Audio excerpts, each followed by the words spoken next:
telling history. Preservers want Canadians to reconnect with their history. Do Canadians know their history? There's no sacred duty to Canada's veterans. Canada is failing our veterans.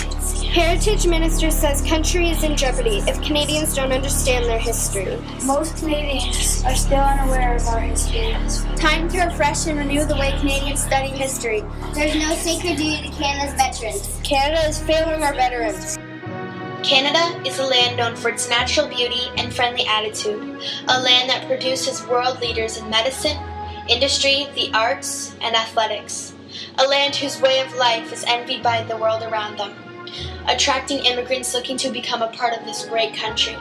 It is a land whose population of almost 35 million people is as diverse as the landscape itself.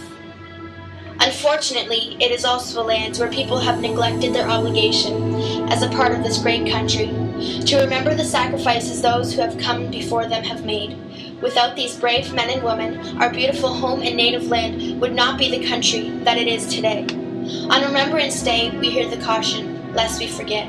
But do we truly think about what it would mean to forget the sacrifices others have made for our freedom? Would you be able to tell the young soldier dying on the battlefield that no one would remember him years from now? It is time to remember. Remember the more than 1 million Canadians who served in the Second World War, and the approximately 45,000 who gave their lives.